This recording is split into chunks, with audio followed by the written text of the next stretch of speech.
Hello everyone, welcome back. My name is Mohammad Owais Alam और आप देख रहे हैं आपका अपना चैनल एंट्रेंस वाला।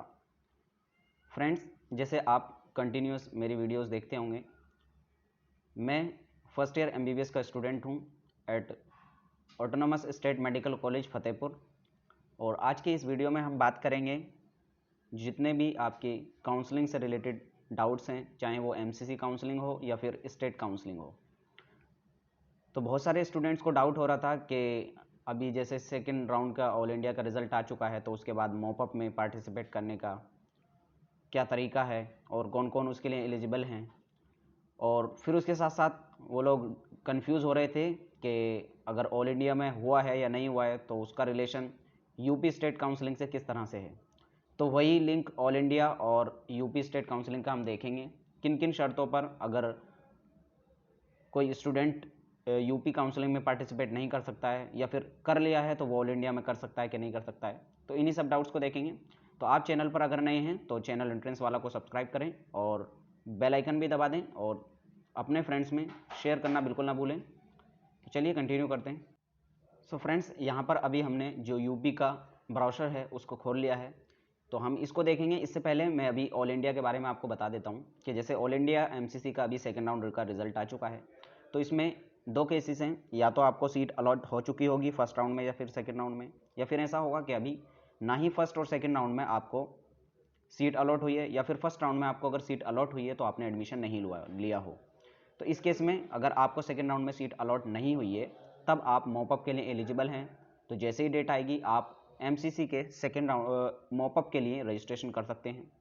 दूसरा केस होता है कि आपको मान लो फर्स्ट या सेकेंड राउंड में आपको सीट अलॉट हुई और आपने उस पर एडमिशन ले लिया। अगर एडमिशन आपने ले लिया है तो मॉपअप के लिए आप एलिजिबल नहीं रहेंगे, ना ही एमसीसी के और ना ही यूपी काउंसलिंग के। उसके बाद दूसरा केस ये होता है कि अगर आपने एमसीसी के सेकेंड राउंड में एडमिशन ले लिया है तो आप ना ही ऑल इंडिया के और ना ही यूपी काउंसलिंग के किसी भी और पार्ट में भाग ले सकेंगे।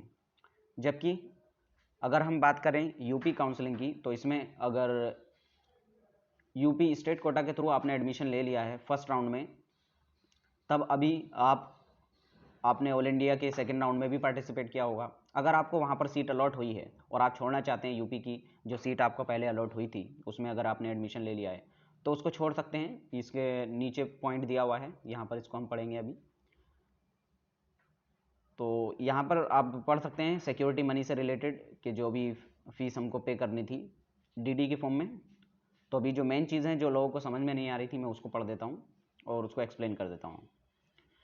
यदि कोई अभ्यर्थी प्रथम काउंसलिंग से आवंटित होकर प्रदेश के किसी भी मेडिकल डेंटल की सीट पर प्रवेश प्राप्त कर लेता है, तत्पश्चात अभ्यर्थी ऑल इंडिया या अन्य प्रदेश की काउंसलिंग के माध्यम से किसी सीट पर आवंटन प्राप्त करता है और वह प्रदेश की प्रथम काउंसलिंग से प्रवेशित सीट से त्यागपत्र देना चाहता है। त्यागपत्र के समय किसी अन्य काउंसलिंग से आवंटन का प्रमाण पत्र प्रस्तुत करना अनिवार्य होगा। ऐसे अभ्यर्थी द्वितीय काउंसलिंग की चॉइस फिलिंग से 2 दिन पहले, यदि द्वितीय चक्र की काउंसलिंग अगर 15/2/22 से है तो आप 12/2/22 तक 4:30 बजे तक पूर्व अपनी उससे पहले अपनी जो त्यागपत्र दे सकते हैं।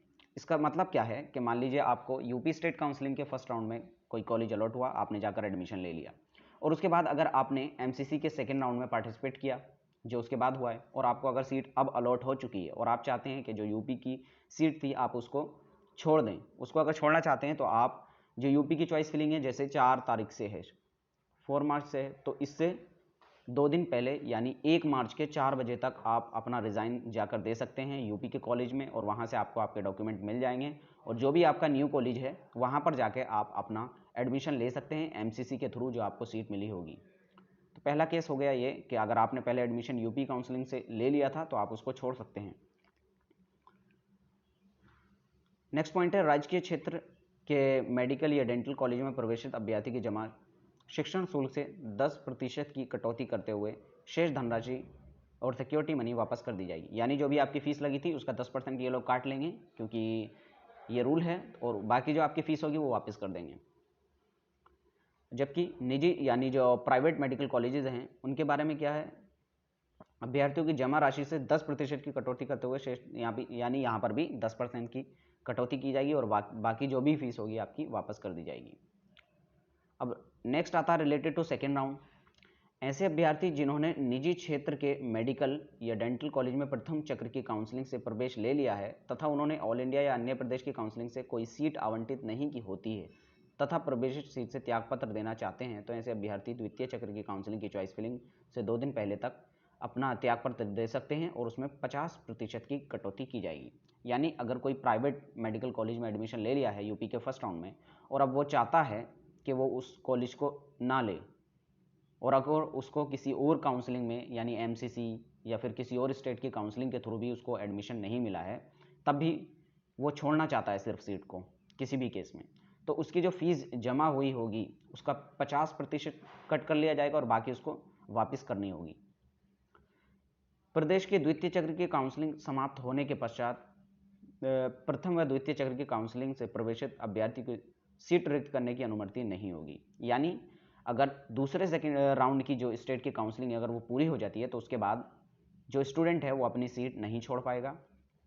फिर भी अगर किसी को मॉपअप में फिर भी किसी को कहीं और किसी और स्टेट में एडमिशन मिल जाता है या फिर मॉपअप के किसी राउंड से या फिर किसी और स्टेट में वो पार्टिसिपेट कर रहा था साथ ही साथ, वहाँ पर अगर उसको एडमिशन मिल जाता है तो मॉपअप के 2 दिन पहले तक वो अपनी सीट से त्यागपत्र दे सकता है, जैसे यहाँ पर लिखा हुआ है। नेक्स्ट पॉइंट आता है मॉपअप राउंड के पश्चात या पाठ्यक्रम पूर्ण करने से पूर्व यदि किसी अभ्यर्थी मेडिकल कॉलेज संस्थान विश्वविद्यालय और डेंटल कॉलेज में प्रवेश फीस से त्यागपत्र देते हैं तो उक्त पाठ्यक्रम की समस्त शैक्षणिक यानी ट्यूशन फी उनको देनी होगी। यानी अगर कोई अपने मॉपअप राउंड के बाद कभी भी एडमिशन कैंसिल कराना चाहता है तो उसको जितनी भी ट्यूशन फी होगी पूरे कोर्स की वो उसको देनी होगी, चाहे वो जिस कॉलेज में हो, चाहे प्राइवेट हो या फिर गवर्नमेंट हो। इसके अलावा अगर कोई और डाउट आपके मन में है तो आप नीचे कमेंट बॉक्स में पूछ सकते हैं। नीचे डिस्क्रिप्शन बॉक्स में आपको इंस्टाग्राम पर लिंक दिया हुआ है, वहाँ पर जाकर आप अपने जो भी डाउट्स हैं पूछ सकते हैं, या फिर काउंसलिंग के एमसीसी से रिलेटेड, यूपी स्टेट काउंसलिंग से रिलेटेड जो भी डाउट्स हैं आप आसानी से पूछ सकते हैं। तो वीडियो अच्छी लगी हो तो लाइक करें और चैनल को सब्सक्राइब करें, अपने फ्रेंड्स में शेयर करना बिल्कुल ना भूलें। Thank you.